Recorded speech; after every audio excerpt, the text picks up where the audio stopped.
Y ahora tenemos que hablar acerca de un tema bastante importante y a la vez también sensible. Vamos a hablar acerca de los procesos de adopción en nuestro país. Para eso ya lo tengo aquí invitado al director del Centro de Adopciones, al señor Ernesto Benítez. Muy buenas tardes, director. ¿Cómo estás? Bienvenido. Bien, muchísimas gracias, Laura. Un saludo para ti y para la audiencia de Canal Pro. Bueno, director, cuando hablamos de adopciones tenemos que hablar también ya de inicio de una nueva ley. Me gustaría desarrollar con usted justamente en qué consiste esta nueva ley de adopciones que empezó a regir. ¿Desde qué año? Sí, en el año 2020, en febrero, entra a regir esta nueva ley número 6486, específicamente en el mes de febrero, coincidente con la pandemia, también las medidas sanitarias del COVID-19.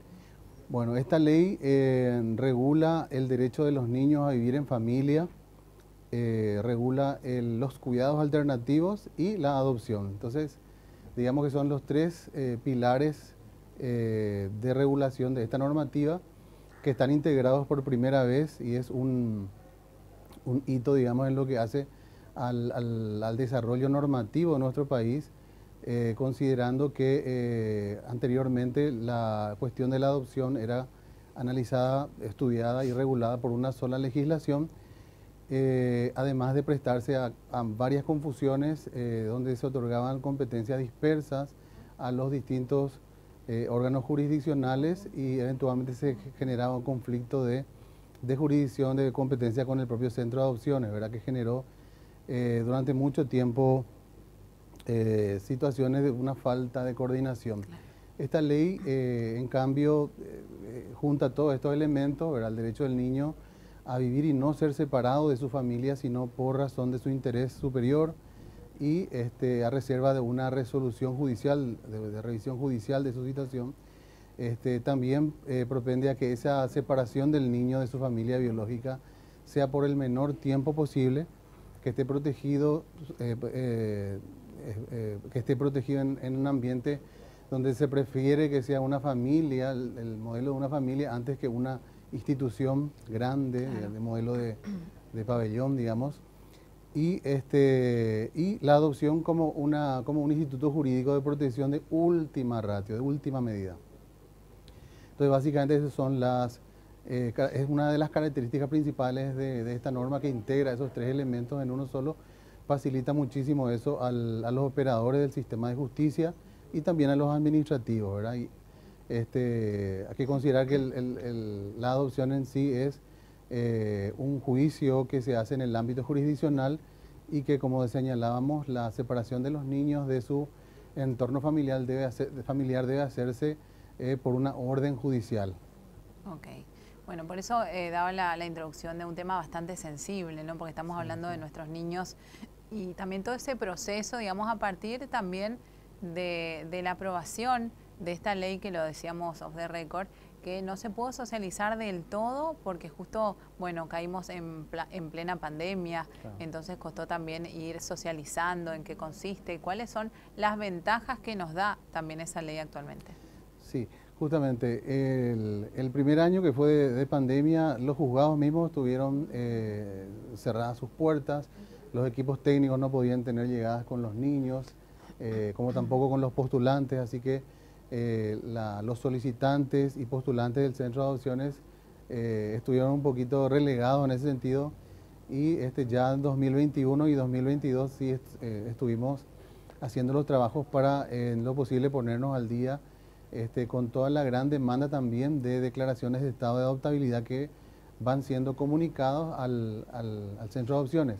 Y como una característica también a señalar con respecto a la legislación anterior, es que hoy día los juicios de adopción solamente pueden iniciarse a propuesta del centro de adopciones, es decir, los solicitantes del centro de adopciones tienen, digamos, esa garantía, ¿verdad?, de que el proceso es regular, de que no van a tener conflicto de intereses o terceras personas que también podrían, como en casos anteriores con la legislación anterior, teníamos dos postulantes litigando por la adopción de un mismo niño ante un mismo juzgado, ¿verdad? Entonces, ahora digamos que están mucho más claras las competencias y todo el proceso es más claro.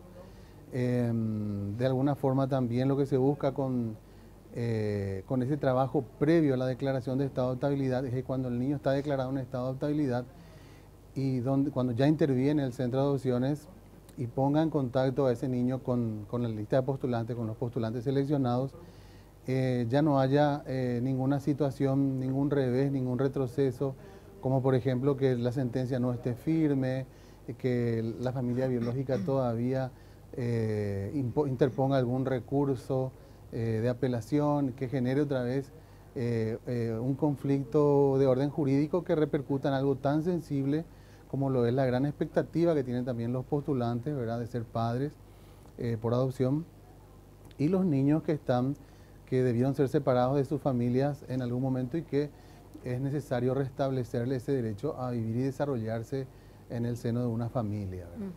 Claro, estamos hablando acerca de la necesidad de un niño, sí, de pertenecer a una familia, también del otro lado la ansiedad de esa familia, que también es bastante sensible, de poder ya recibir a ese niño, ¿no?, para que sea parte de la familia. En ese sentido, estamos hablando de procesos que, ¿cuánto tiempo tardan actualmente? Bueno, sí, esta legislación donde pone el énfasis, digamos, en el acortar los plazos, es en que la resolución de vida del niño pueda ser finiquitada en el menor tiempo posible, ¿verdad? Tenemos ya casos que se iniciaron con esta legislación en los cuales los niños han debido ser separados de su entorno familiar, donde se ha hecho la búsqueda y localización de familia ampliada, donde se ha hecho mantenimiento del vínculo y ha fracasado el intento de reintegración familiar. Los niños han sido declarados en estado de estabilidad, comunicados al centro de adopciones, y todo ese proceso hasta que se ha seleccionado y comunicado para el inicio del juicio propiamente de adopciones, que ha demorado un año aproximadamente. Toda la etapa previa 6 meses y la etapa siguiente otros 6 meses.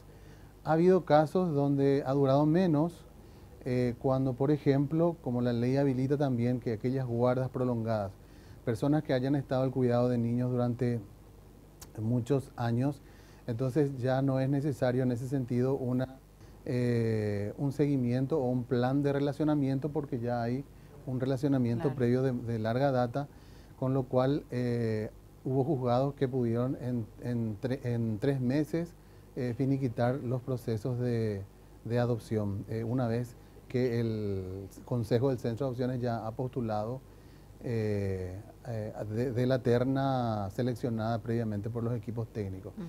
El gran inconveniente que digamos que se tiene y se tuvo durante muchos años también radica un poco en que los postulantes que pasan previamente por una situación de búsqueda, de intentar ser padres a través de que fracasan, digamos, de alguna forma por la cuestión natural y biológica, asisten, reciben asistencia médica por un tiempo, luego eso no resulta y se dan como una especie de duelo, ¿verdad?, de esa imposibilidad de tener hijos, que también eso repercute negativamente en la salud mental, hasta si se quiere, de los propios postulantes, hasta que resuelven, cuando ya adquieren una estabilidad emocional nuevamente, y en conversación entre la pareja, se deciden a la adopción, ¿verdad? Y eso tarda todo un tiempo, ¿verdad? Entonces, hay un proceso de duelo de los postulantes y también hay un proceso de duelo de los propios niños que debieron ser separados de su familia biológica, y donde eventualmente también esa nueva vinculación con los pretensos adoptantes a padres por adopción, padres a través de la adopción, genera una serie de situaciones que pueden variar de acuerdo también a la personalidad tanto de los padres como de los niños, ¿verdad? Y a las situaciones anteriores previas, a la historia de vida, qué tan dura fue la historia de vida de ese niño. Entonces puede haber avances y puede haber retrocesos. Entonces, inclusive los plazos no podrían ir en contra de los niños en esos casos. Entonces, los juzgados se ven obligados a extender, si no es posible, 30 días de vinculación. Entonces, es necesario otros 30 días más. Bueno, y se hace el seguimiento, se apoya a las familias también, y se verifica que el niño esté en las mejores condiciones de cuidado durante todo este tiempo, ¿verdad? Hay una serie de situaciones también que varía con relación a la legislación anterior. Hoy los niños mayores de 8 años también tienen que dar su consentimiento para la adopción. A partir de los 8 años. A partir de los 8 años, ¿verdad? Entonces también hay un respeto muy importante también por lo que es la historia de vida de los niños, ¿verdad?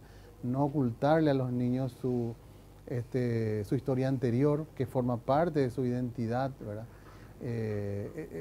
A eso hay que poner énfasis también a toda una situación que vivió nuestro país, al igual que muchos otros países de Latinoamérica, otros países del mundo, en la década de los 80 y 90, cuando los procesos de adopción se hacían con una ligereza muy fuerte, donde los sistemas de protección, tanto jurisdiccionales como administrativos, todavía no estaban suficientemente desarrollados. No se veía con la mirada que se tiene hoy día a los derechos de los niños, y tuvimos 5.000 niños en un periodo de 5 años que terminaron adopciones internacionales, donde no se cuidó el aspecto de la historia de vida de esos niños. Hoy día son adultos que vienen de Estados Unidos, Inglaterra, Israel, Italia. Buscando sus raíces, ¿no? Solicitan al centro de adopciones apoyarles en esa búsqueda de sus orígenes, de encontrarse y reencontrarse con su familia biológica, donde ha habido experiencias muy lindas de encuentro otra vez con la madre biológica, con los hermanos, ¿verdad? Son historias muy fuertes, ¿verdad? Y que nos tienen que enseñar que ese modelo que se hacía antes, ¿verdad?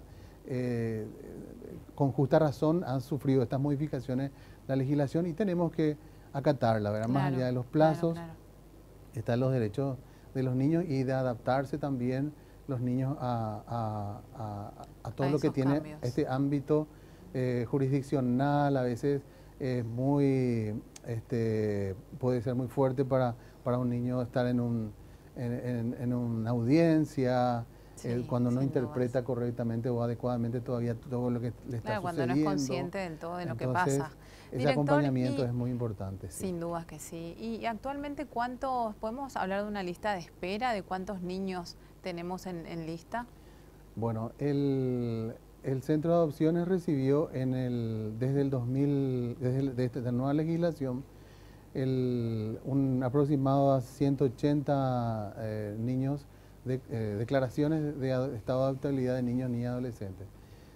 Un 80% de esa lista más o menos corresponden a niños que están en una guarda prolongada, es decir, ya están al cuidado de personas en virtud de una orden judicial otorgadas mayormente con la vigencia de la legislación anterior. Okay. También tenemos nuestros postulantes que están en lista de espera y digamos que los niños declarados en estado de adoptabilidad que no están acompañados o que están en entidades de abrigo, digamos que es menor en ese sentido para nuestros postulantes, con lo cual también se dificulta un poquito más esa asignación entre nuestros niños y sus necesidades y la apertura que tienen nuestros postulantes con sus características, Claro.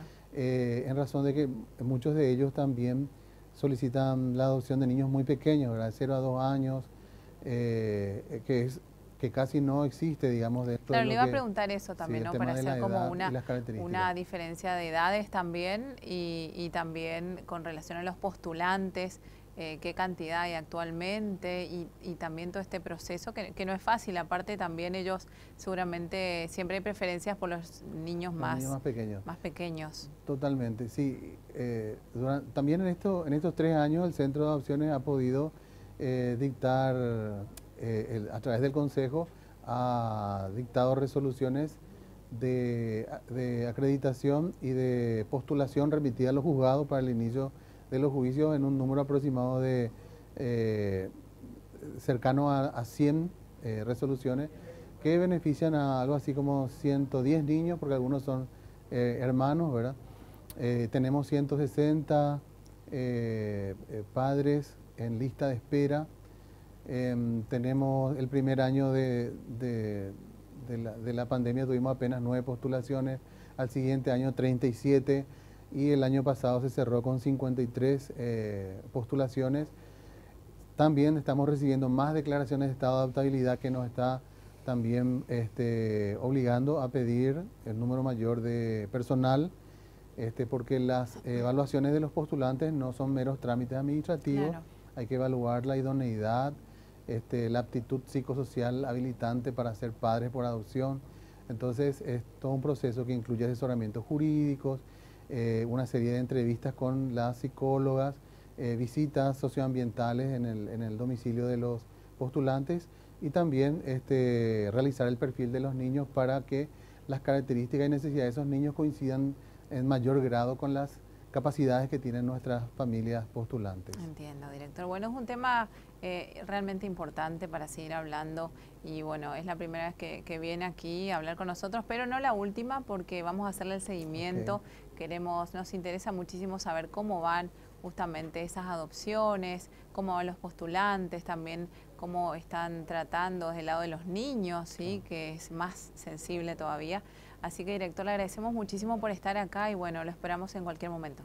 Muy bien, muchísimas gracias. Cualquier información que requieran además pueden accederla a través de la página web del Ministerio de la Niñez y la Adolescencia. Hay una ventana que es el Centro de Adopciones, donde tienen incluso también el formulario de solicitud y que contiene todos los recaudos de tipo legal que se requiere para presentar a iniciar los trámites para ser postulantes a la adopción. Excelente, muchas gracias. Hasta luego. Por favor, a ustedes. Viene aparte de lo que nos comentaba Ernesto Benítez, director del Centro de Adopciones. Momento de hacer una breve pausa, volvemos en instantes.